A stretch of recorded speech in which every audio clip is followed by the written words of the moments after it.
কথাগুলো আমি ঠিক বুঝতে পারলাম না।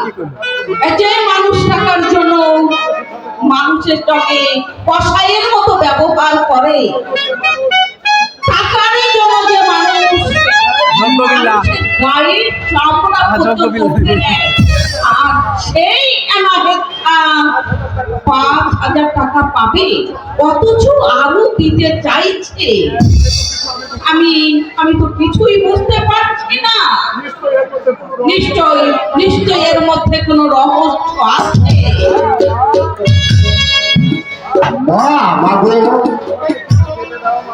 আমাকে কিছু খেতে দাও মা, আমি কলেজে যাব মা। ঘরে তো চাল নেই বাবা, আমি খানা তৈরি করি না, আমি তো খেতে দেবো বাবা। তোর বাবা দেশে সকালে কোথায় বেরিয়ে গেল, এখনো পর্যন্ত ফিরে এলো না। মা, তোমাকে না বলেছি আমরা গরিব মানুষ, আমাদের লেখাপড়া হবে না মা। এসে একটা কাজ করলে কিছু রোজগার করতে পারবো মা। আমার ভেতরে সংসার চলতে পারে না মা, আমি একটা চাকরির ব্যবস্থা করবো মা। আচারের চাকরি করে আমাদের সব দুঃখ ঘুচে যাবে মা। তোমার আশা আমি পূরণ করতে পারবো না মা, আমি না খেয়ে লেখাপড়া করিতে পারবো না। হয় চাকরি করবো, না হয় ইকোনমি করবো, ভোট বইব, তোমার কষ্ট করবো।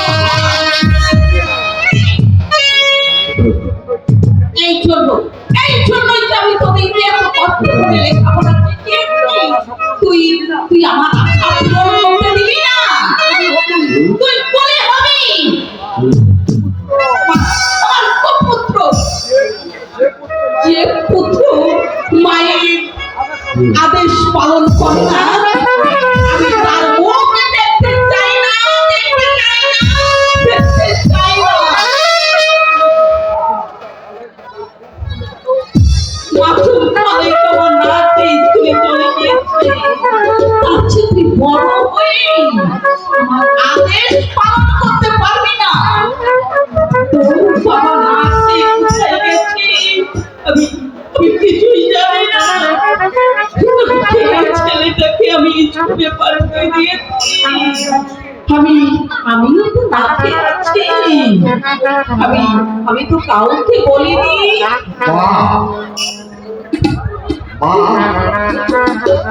আমি ভুল করেছি মা, তোমার আমার আটা আটকেছি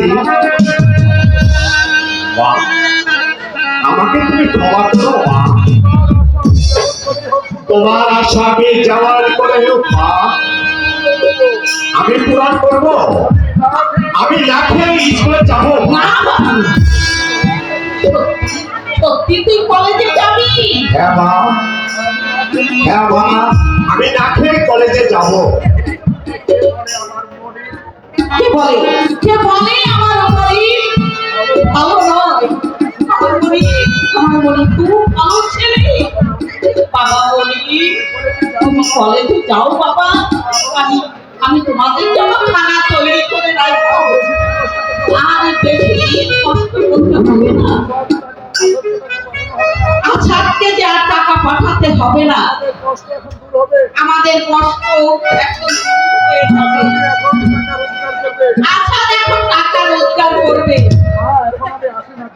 মা আমি এখন আসি মা। দাঁড়াও বাবা মনি, তুমি একটা কাজ করো বাবা। কি কাজ করবো বাবা? স্কুলের বেলা হয়েছে, আমার শরীরটা বিশেষ ভালো নয়, তুমি একটু স্কুলে গিয়ে কিছুক্ষণ ছেলে মেয়েদের পড়ে এসো বাবা। মনির তো কলেজে যাচ্ছে। ঠিক আছে বাবা, আজ না হয় আমি কলেজে যাবো, আমি এখন যাই বাবা। শোনো মনে হেডমাস্টারকে বলবে বাবার শরীরটা বিশেষ ভালো নয়, তাই আমাকে পাঠিয়েছে।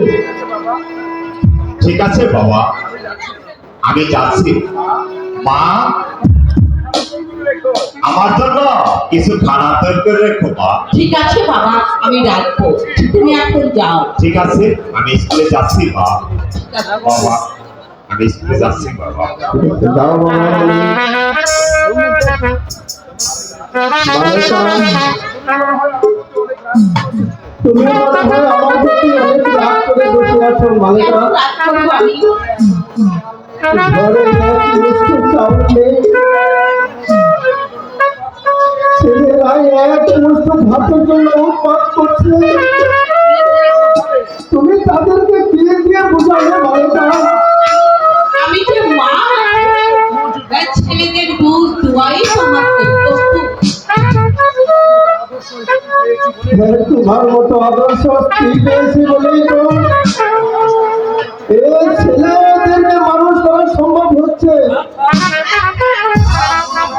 আর আমার কোনো গান গাইতে হবে না। আর তুমি কি কিছু জোগাড় করতে পেরেছো? হ্যাঁ, এই আপাতত কিছু চাউল সংগ্রহ করেছি। আপনি জানলে ওই মুখের দোকান থেকে এনেছি। কেন আমি তোমাকে হাতে ধরে রাখছি। শোনো, এনাথে এসেছিল, তোমাকে দেখা করতে বলেছে। এই টাকার জন্য তাগিদ দিয়েছে বুঝি? না, 5,000 টাকা দিয়েছে, প্রয়োজন আছে আরো কিছু টাকা আমাদেরকে দেবে। আমি কিন্তু তার কথা কিছুই বুঝতে পারলাম না। সে বললে আমরা সে নাকি আমাদের খুব আপন। আচ্ছা ঠিক আছে, তুমি যাও, খানা তৈরি করো গিয়ে। ঠিক আছে, আমি যাচ্ছি। এনে ফাঁক দিতে বলেছে, কি তার কথা? লোকটা বড় পরমতি, 5,000 টাকা আমার কাছে পাবে, অথচ আরো টাকা দিতে চাই। চিন্তায় আমার মাথা ঠিক নেই। আর কতদিন এভাবে চলবে? এখন থেকে আসাদকে আর টাকা পাঠাতে হবে না। এখন থেকে কিছু কিছু ঋণ শোধ করতে পারবো। ছেলেটার চাকরি হলে আমাদের দুঃখ দূর হতে পারে। এখন থেকে আর ওই ছোট দুটো ছেলেকে মানুষ করতে কষ্ট হবে না। খোদা, গরিব স্কুল মাস্টারের আশা তুমি পূর্ণ করো।